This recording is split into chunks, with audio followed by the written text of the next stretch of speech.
বিয়ে হয়ে যেদিন এ বাড়িতে প্রথম পা রাখলাম, আমাকে আমার শাশুড়ি মা বলে গেলেন, তুমি এ বাড়ির বউ, তাই বাড়ির কিছু নিয়মকানুন আছে, সেগুলো তোমাকে মেনে চলতে হবে। নিয়মকানুনগুলো যে কি সেটা সেদিন বুঝতে পারিনি, পরে পরে বুঝেছিলাম সেই সব নিয়মকানুন। নিয়ম আর কিছুই নয়, শাশুড়ি যে কথাগুলো বলবেন সেগুলোই শুনে চলতে হবে। বিয়ের আগে থেকেই একটা প্রাইভেট ব্যাংকে চাকরি করতাম। আমার এই চাকরি করাটায় ঘোর আপত্তি শাশুড়ির। বিয়ের মাসখানেক পর একদিন আমি অফিস থেকে ফিরতেই শাশুড়ি একটু মেজাজের সুরেই বললেন, চাকরি যদি করবে তবে বিয়ে করলে কেন? তাও যদি জানতাম ওটা সরকারি চাকরি, তখন না হয় ওটা ভেবে দেখা যেত। তবে এমন কথা শুনে আমার ততটা খারাপ লাগেনি, কারণ বিয়ের আগে আমার নিজের মাও ঠিক এমন কথাই বলেছিল। ওই তো একটা সামান্য চাকরি, সরকারি চাকরি তো নয় যে চাকরিটা ছাড়া যাবে না।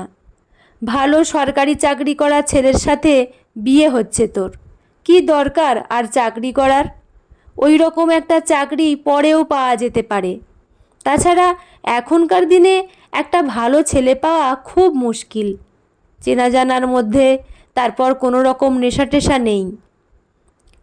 বেশিরভাগ বাড়িতেই মেয়েদের চাকরি অপেক্ষা বিয়ে দিয়ে সংসারী হওয়াতেই পছন্দ করে বেশি।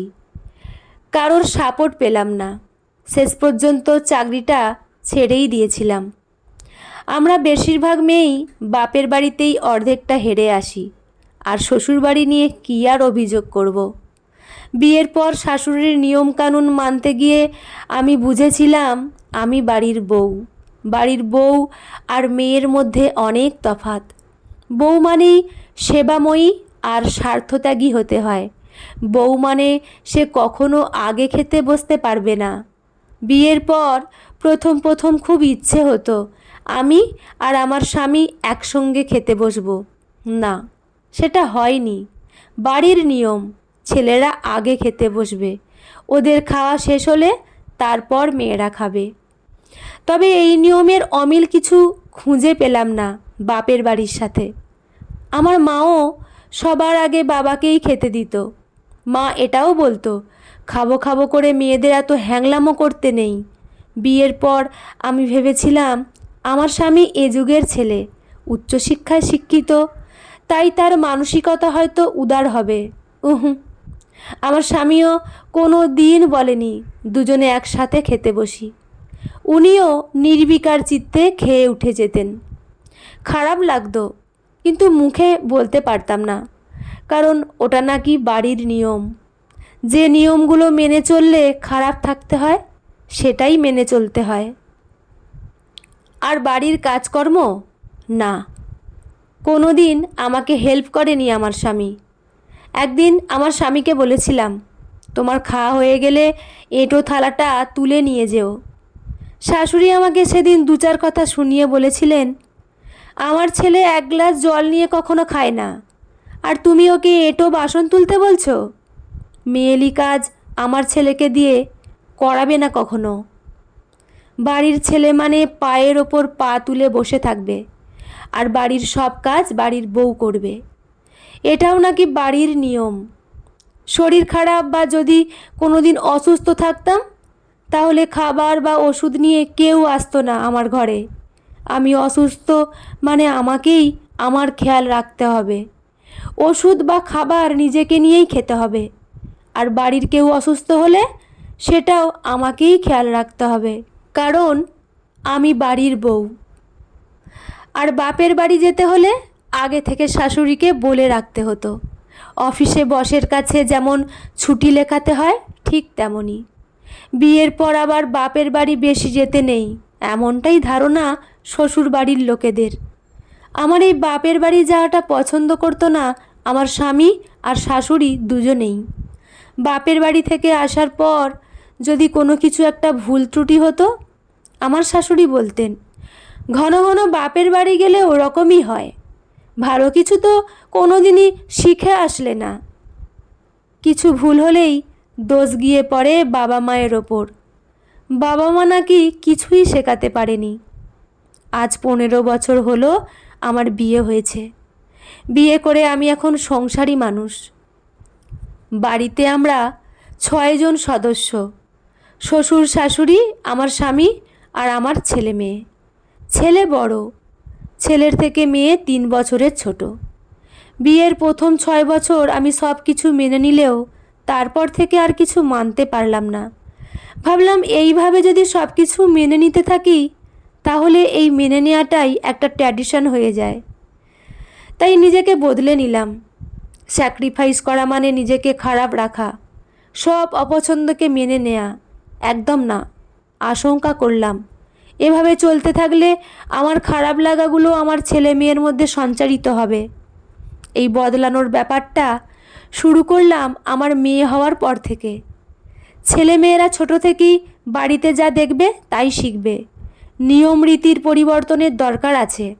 বাড়ির যে নিয়মগুলো আমাকে মানতে বাধ্য করা হচ্ছিল সেগুলো থেকে বের হতে না পারলে আগামী দিনে আমার ছেলে মেয়েও সেইভাবেই তৈরি হবে। তবে এই ব্যাপারে আমার শাশুড়ির সাথে আমার ঝামেলা বাধ্য। আমার মেয়ের যখন অন্নপ্রাশন হবে তখন শ্বশুর আর শাশুড়ি দুজনেই বললেন, অত বড় অনুষ্ঠান করার দরকার নেই, আমাদের বাড়িতে মেয়েদের ঘটা করে কিছু হয় না। আমি শুনে বললাম, ঘটা করেই হবে, কারণ আমার কাছে দুটোই আমার সন্তান। মেয়েকে মেয়ে হিসেবে না দেখে সন্তান হিসেবে দেখি। তাই ছেলে আর মেয়ে দুজনের মধ্যে আলাদা করে কোনো কিছু দেখতে রাজি নই। শ্বশুর বললেন, একটা অন্নপ্রাশনের অনুষ্ঠান মানে কত খরচ। খরচের প্রসঙ্গ আসতেই আমি বললাম, আমার নিজের জমানো টাকা থেকেই খরচ করব, যদি কারো আপত্তি না থাকে। তবে সেই মুহূর্তে আমার বর অবশ্য উদারতা দেখালেন। বললেন, অন্নপ্রাশনের সব খরচ আমিই করব। শ্বশুর শাশুড়ি অসন্তুষ্ট হলেও মেয়ের অন্নপ্রাশন আমি ঘটা করেই করি। ছেলে আর মেয়েকে সমান চোখে দেখাটাই উচিত। বছর 3 আগে আমি মেয়েকে তবলার স্কুলে ভর্তি করালাম। মেয়ের শখ তবলা শিখব। আমার স্বামী আমাকে বলল, তোমার কি মাথা খারাপ হয়ে গেছে? ছেলেকে তবলা না শিখিয়ে মেয়েকে শেখাচ্ছ? তবলা শেখার জন্য আবার ছেলে মেয়েকে আলাদা করে দেখতে হয় নাকি? ওর যেটা ইচ্ছা সেটাই ও শিখবে। আমি কিন্তু স্বামীর কথা শুনে পিছিয়ে আসিনি। মেয়ে তবলা শিখছে এবং বেশ ভালো বাজাতেও পারছে। আমি এটা দেখে আনন্দ পাই। ছেলে গান করে, তার সাথে মেয়ে তবলা বাজায়। তবে শাশুড়ির সাথে একদিন বড় ঝামেলা হলো একটা সাধারণ বিষয় নিয়ে। বিষয়টা আমার কাছে সাধারণ হলেও শাশুড়ির কাছে সেটা অশোভন লেগেছিল। ছেলেকে বললাম, বোনের খিদে পেয়েছে, আমি তো একটা কাজ করছি, তুই বোনকে খেতে দিয়ে দে। শাশুড়ি শুনতে পেয়ে বললেন, কাকে দিয়ে কি কাজ করাচ্ছ? ও ছেলে, মেয়েলি কাজগুলো ওকে অন্তত শিখিও না। কোনো কাজ ছেলে বা মেয়ের আলাদা কিছু নেই মা। তাই যে কাজটা মেয়েলি বলে অসম্মান করছেন সেই কাজটাকে ছোট করে দেখাটাও তো উচিত নয়। তা বলে তুমি ছেলেকে বলবে খেতে দিতে? আসলে সব কাজ সবার শেখা উচিত। ছেলে মানে পায়ের ওপর পা তুলে বসে থাকবে সেটা হতে পারে না। ঘরের কাজ নিজে করতে শিখলে অন্যের ওপর নির্ভর করে থাকতে হয় না। আমার কথাগুলো হয়তো শাশুড়ির পছন্দ হয়নি, তার জন্য আমার খারাপ লাগাও নেই। আমরা মায়েরা ছেলে আর মেয়ের মধ্যে বৈষম্যমূলক আচরণ না করে একটা সুস্থ সুন্দর পরিবেশ যদি রচনা করতে পারি তাহলে হয়তো অনেক কিছু ভালো হতে পারে। এখন অবশ্য আমি আমার নিয়মে চলি। মেয়ে যেমন বাড়ির কাজ শিখছে, ছেলেকেও তেমনই শেখাই। মেয়েকে যেমন সঠিক শিক্ষায় চালিত করি, ছেলের ক্ষেত্রেও সেটা ব্যতিক্রম হয় না। আর সব বিধিনিষেধের শিক্ষা মেয়েদেরকেই শেখাতে হবে কেন? আমি তো মনে করি ছেলেকেও শেখানো উচিত। সব শিক্ষা তো বই পড়ে হয় না। পারিবারিক শিক্ষাটাও খুব জরুরি। আর মা হচ্ছেন সবথেকে বড় শিক্ষিকা। শুধু বাড়ির কাজ নয়, মেয়েদের প্রতি সম্মান প্রদর্শনে শিক্ষাও ছেলেকে শেখাই। আগামী দিনে আমার ছেলে যেন তার জীবনসঙ্গিনীকে সম্মান করতে পারে, যেন তার কাছের মানুষ হয়ে উঠতে পারে। পুরানো রীতিগুলো চলতে থাকলে আগামী দিনে আমার ছেলের বউও ঠিক আমার মতোই কষ্ট পাবে। যখন দেয়ালে পিঠ ঠেকে যায় তখন ঘুরে দাঁড়াতে হয়। একজন সাধারণ গৃহবধূ হিসেবে আজ সে কারণেই আমার কলম ধরা। আমরা প্রত্যেক মা যদি এইভাবেই ভাবি, তাহলে প্রতিটা ছেলে মেয়েই সুন্দরভাবে মানুষ হয়ে উঠবে। প্রতিটা মেয়ে তখন বাপের বাড়ি কিংবা শ্বশুর বাড়ি দুই বাড়িতেই মাথা তুলে সম্মানের সাথে বাঁচবে। সমাজকেও পুরুষ শাসিত আর বলতে হবে না, যদি মেয়েকে মেয়ে হিসেবে নয়, সন্তান হিসেবে মানুষ করা যায়। আমরা তো এ যুগের মা, আমরা কেন পারবো না বলুন তো? বন্ধুরা, গল্পটি এখানেই সমাপ্ত। গল্পটি কেমন লাগলো অবশ্যই জানাবেন। লেখা সরজিৎ ঘোষ, পাঠে আমি রিমি। দেখা হচ্ছে পরের কোনো গল্প নিয়ে। ভালো থাকবেন। ধন্যবাদ।